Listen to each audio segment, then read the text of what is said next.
E aí, galerinha, tudo bem? Tudo tranquilo? Bora lá então, ó, biomas do Brasil. Se você trombar com o nome Vegetações do Brasil, Domínios Morfoclimáticos do Brasil, tudo isso quer dizer que é vegetação do Brasil, tá bom? Então bora lá.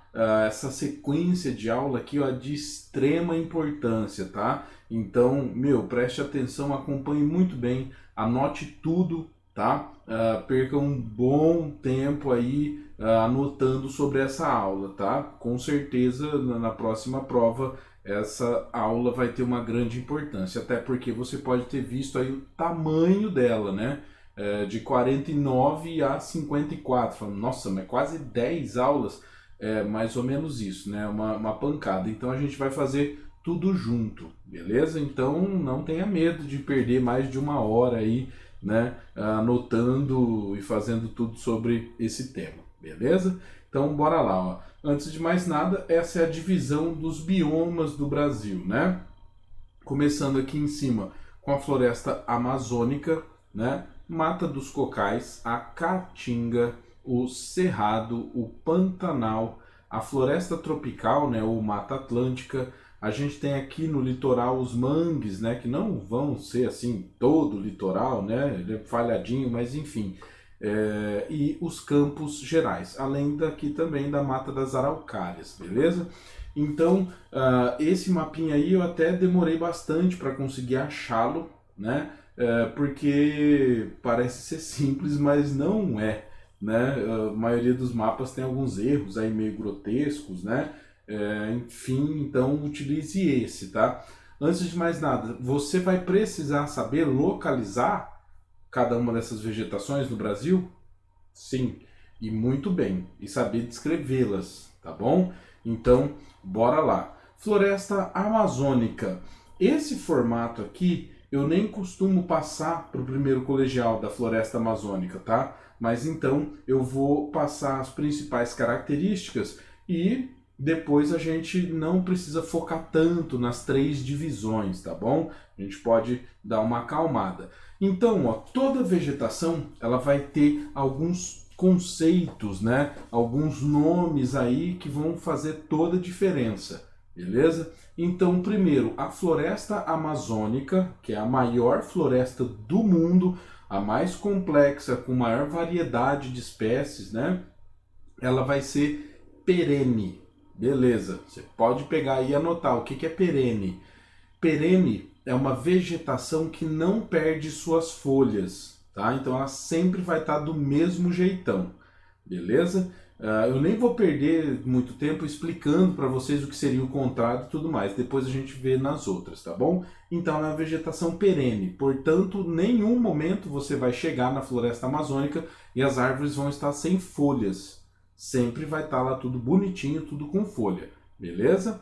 É uma vegetação também que é heterogênea, e na verdade ela é a mais heterogênea do mundo. Heterogênea porque ela é diferente, ela tem muitas espécies diferentes, beleza?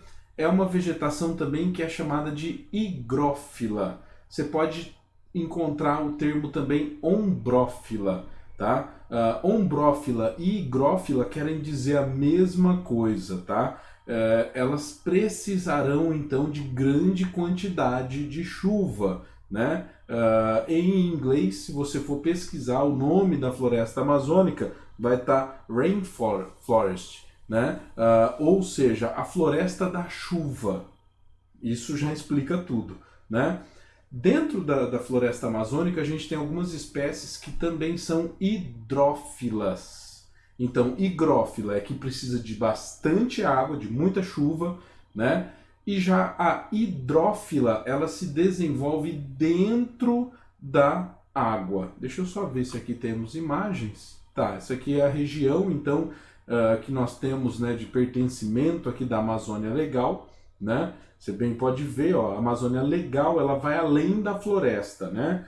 Você pode ver, então, que ela pega aí mais da metade do nosso país, beleza?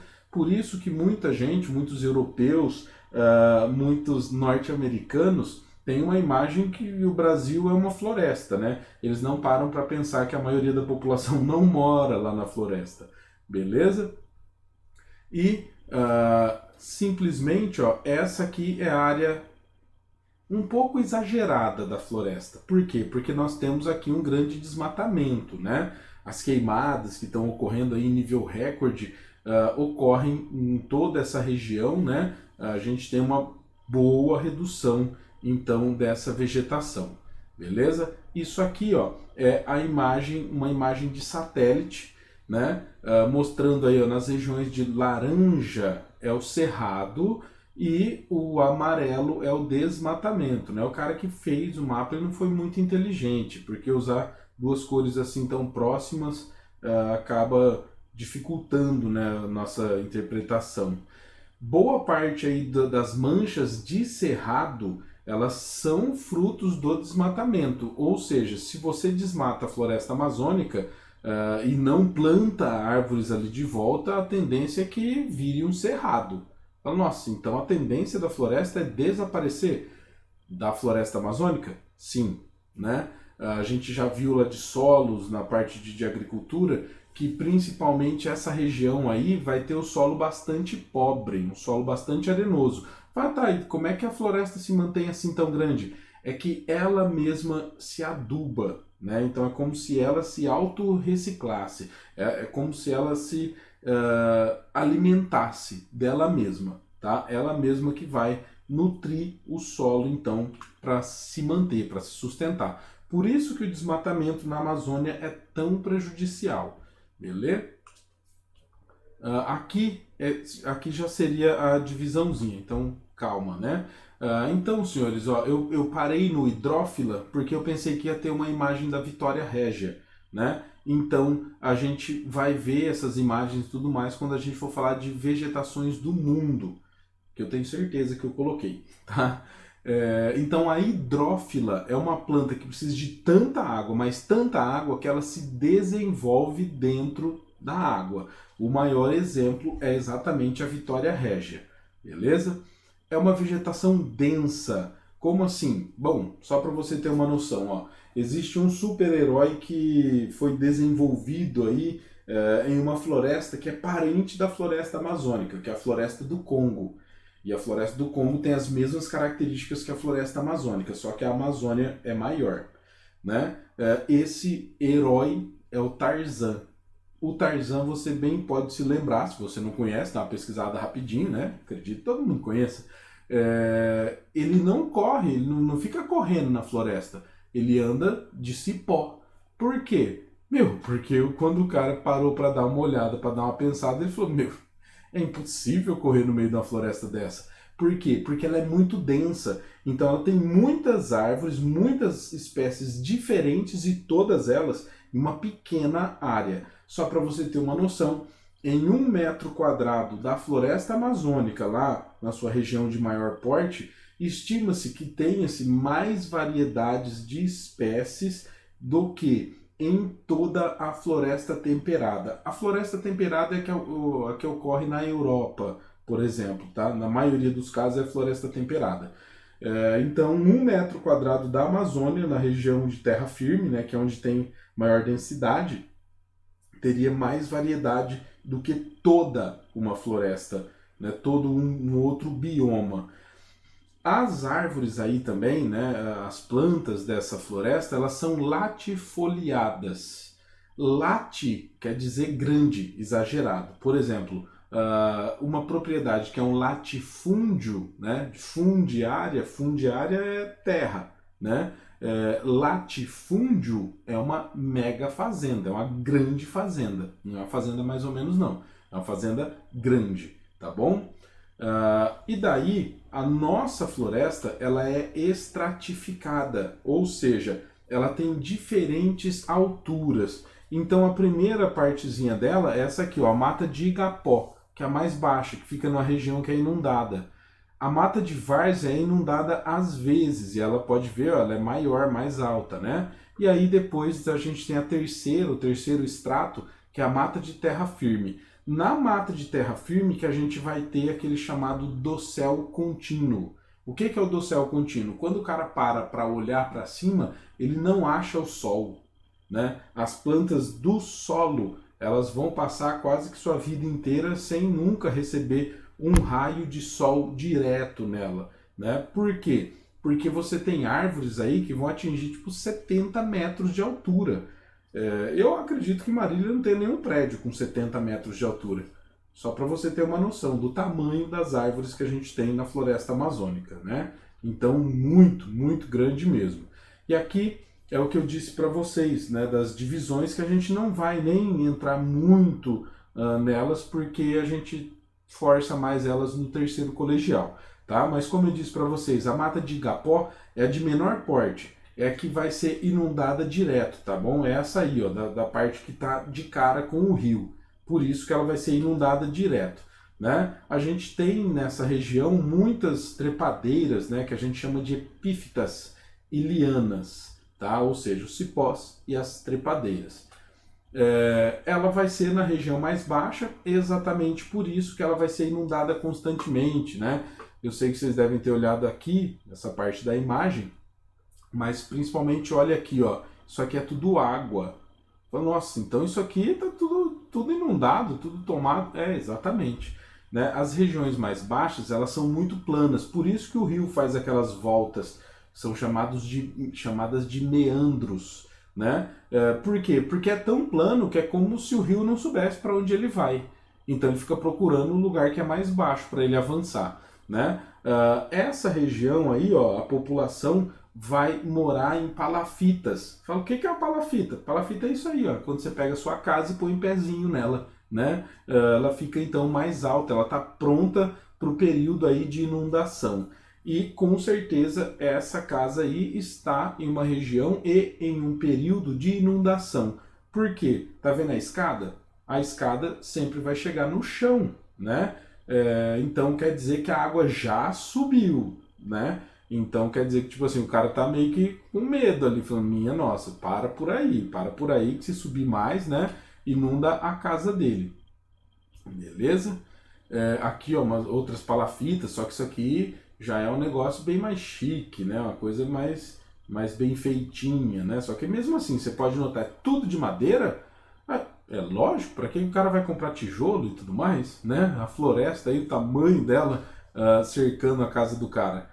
E depois temos a mata de várzea. A mata de várzea vai ficar então em altitude intermediária. Ela é um pouquinho mais elevada que a mata de igapó, tá? Então a mata de várzea, ela vai ter inundações que são periódicas, não é sempre que vai inundar essa região, né? A gente vai começar a ter espécies vegetais um pouquinho mais altas, né? Olha só, árvores aí até de 30 metros, mais ou menos, beleza? Tem uma faixa de 100 quilômetros de largura, né? Logicamente que em relação ao rio, né? Essa distância é onde a gente vai começar a ter algumas atividades extrativistas, né? O que esse cara está fazendo?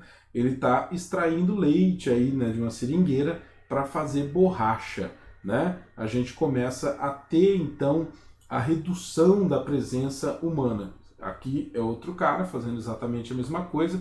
Coloquei essa imagem só para vocês observarem esse detalhe aqui, ó, tá vendo? O cara tá armado. E por quê? Porque no meio da floresta amazônica, isso é uma questão de segurança, né?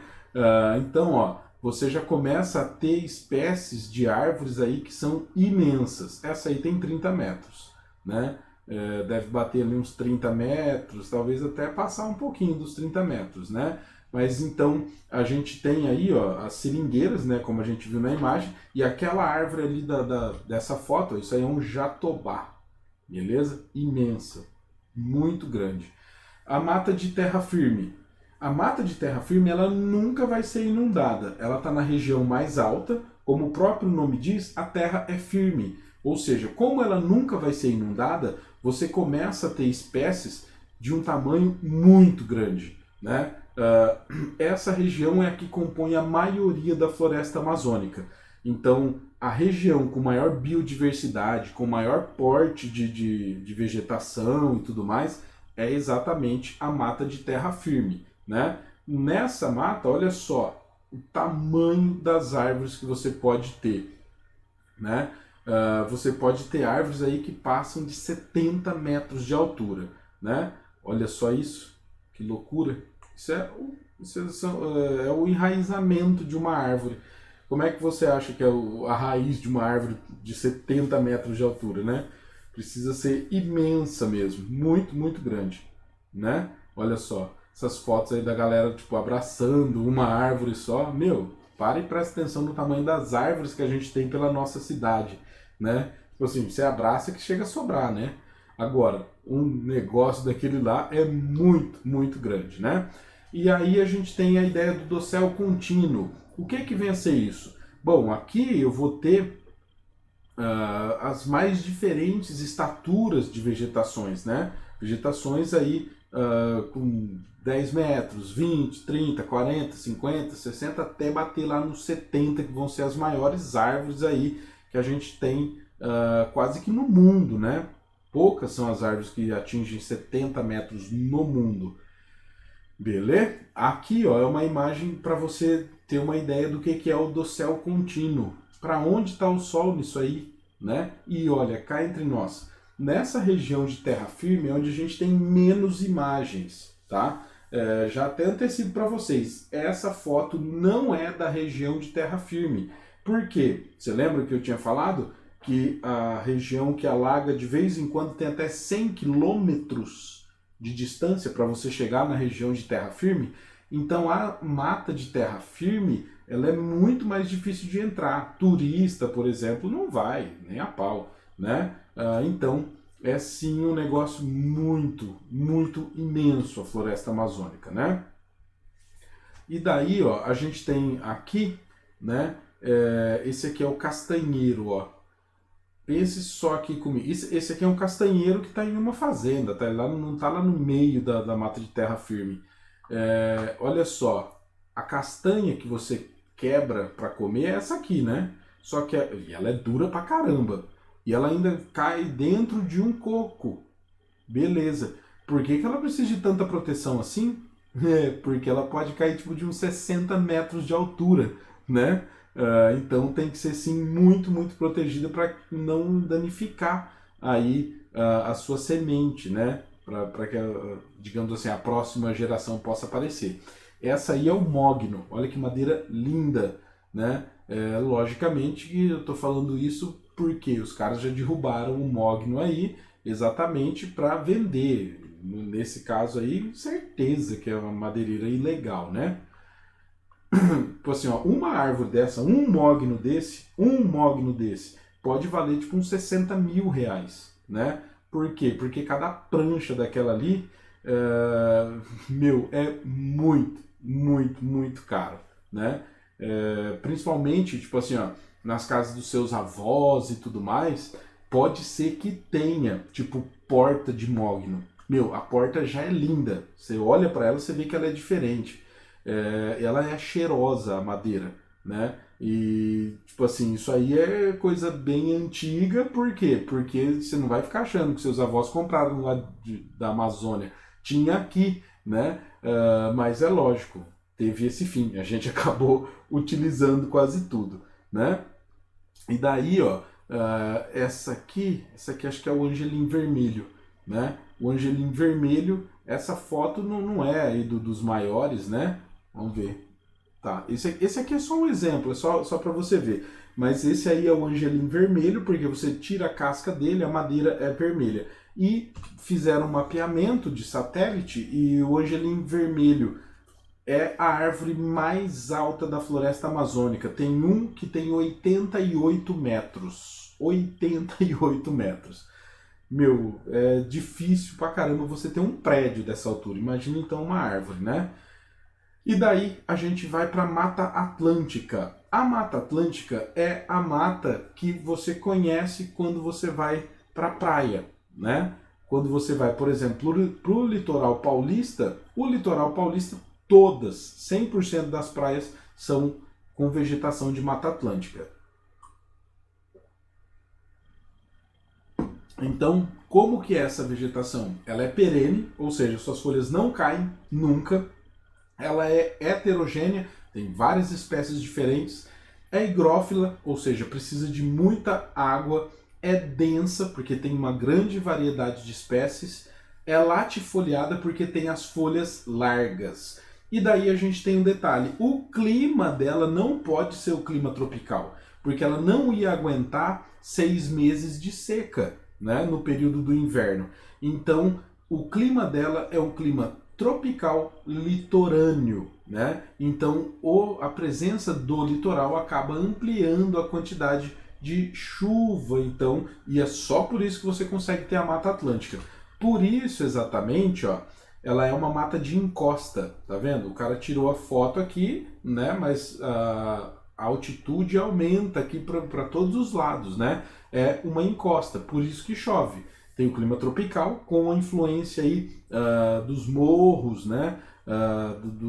Dessas formações que acabam então aumentando a quantidade de chuva e principalmente da proximidade do oceano, beleza? Uma dica para vocês. Quase sempre que a pergunta tiver uma imagem e tiver a imagem dentro, é a Mata Atlântica. Quando tiver a imagem por cima, é a floresta amazônica. Só por quê? Porque a Mata Atlântica nós, por exemplo, conhecemos. Quando a gente vai para a praia, você passa no meio da Mata Atlântica. Agora, a floresta amazônica, boa parte dela é intocada, né? Então você não vai lá no meio para tirar uma foto. Então é bem mais comum fotos dentro da vegetação na Mata Atlântica, beleza? Ela é então uma região de encostas, né? Pode ver isso aí, olha que coisa linda, né? Ai, minha nossa, que vontade de ser rico e de viajar. De viajar você sempre tem vontade, né? Mas você só consegue quando você tem dinheiro.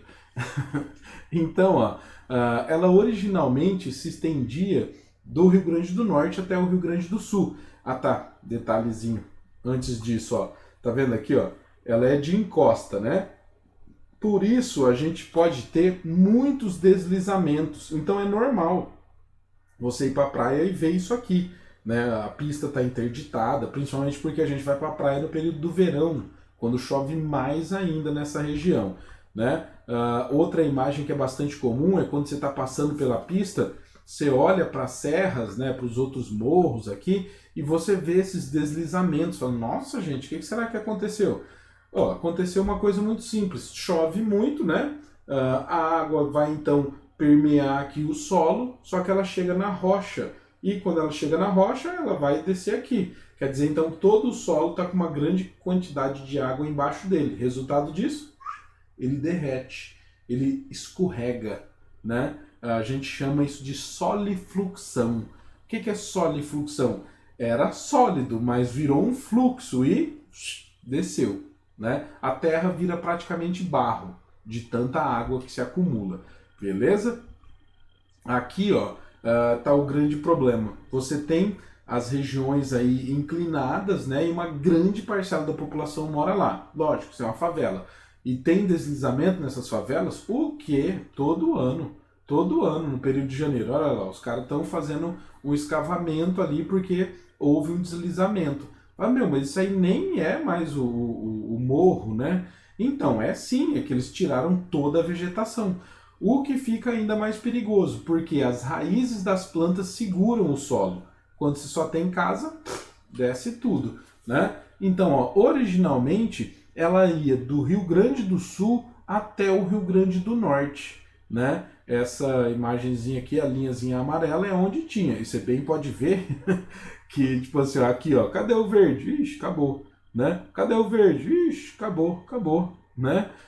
Então a gente já devastou a Mata Atlântica, né? Então, ó, isso aqui em 1500, o jeito que era, isso aqui 2007. Vixe!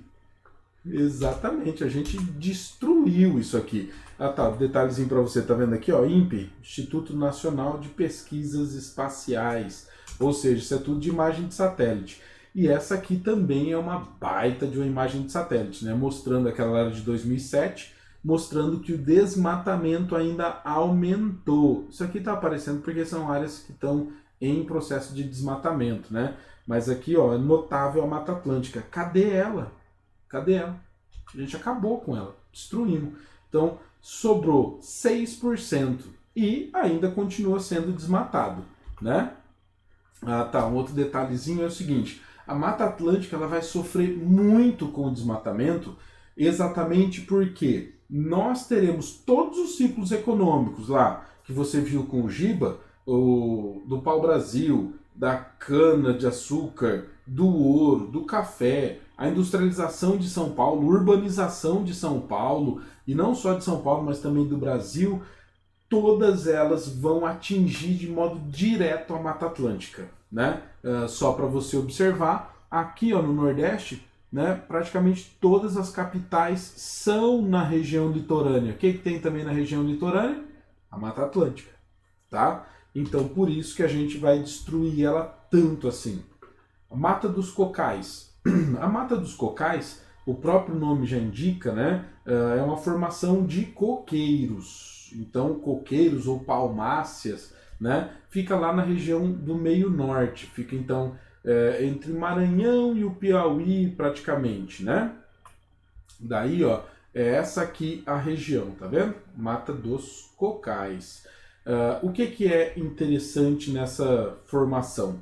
Nessa formação a gente vai ter de um lado dela, acho que minha imagem está espelhada, né? Do lado dela, a Amazônia. Do outro lado dela, o sertão nordestino. Ou seja, vegetação com imensa umidade, vegetação mais seca do Brasil. Então, nesse meio, a gente vai ter a Mata dos Cocais. A Mata dos Cocais, portanto, é chamada de ecótono. O que é ecótono?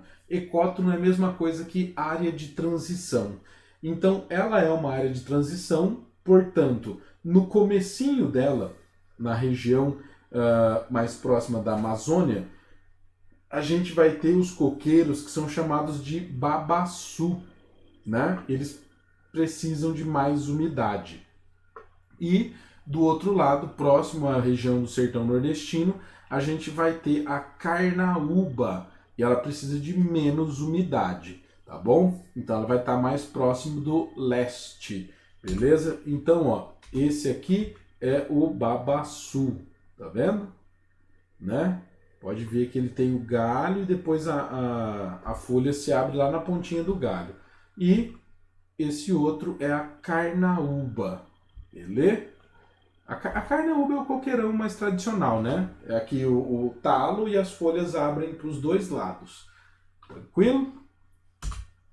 Aqui, ó, o babaçu, né?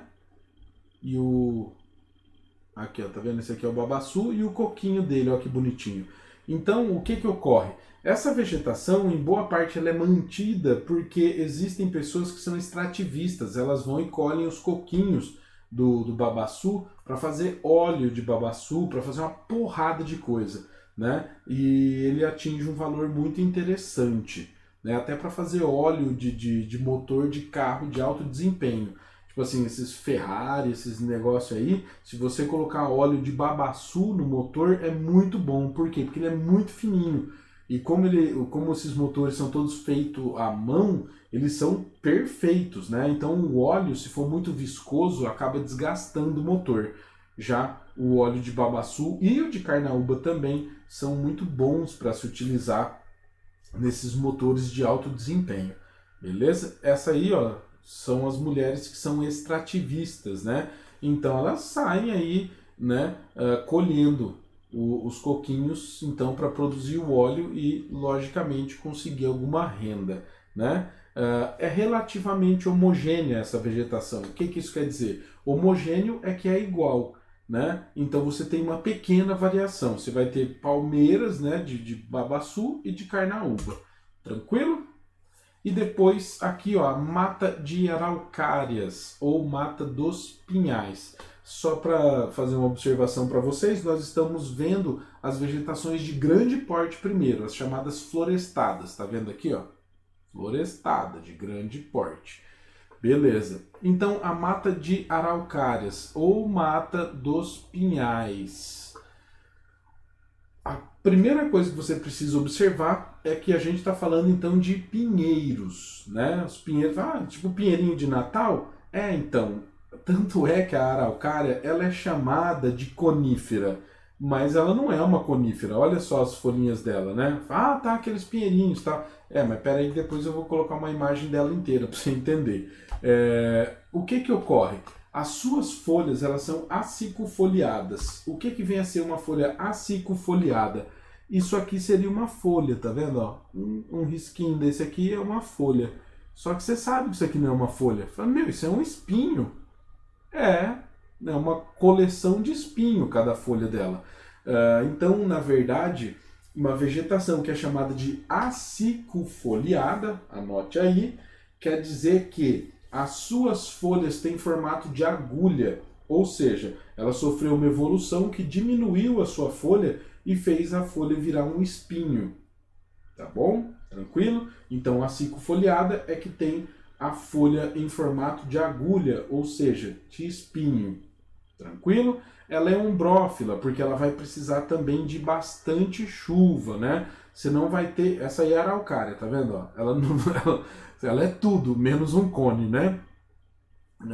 Então, ó, ela é bastante estranha, tá vendo? Ela é bem reta, né? E os galhos se abrem lá em cima, tá vendo? E aí ela tem tipo umas pluminhas aqui, que são todas aquelas folhinhas lá pontiagudas, né?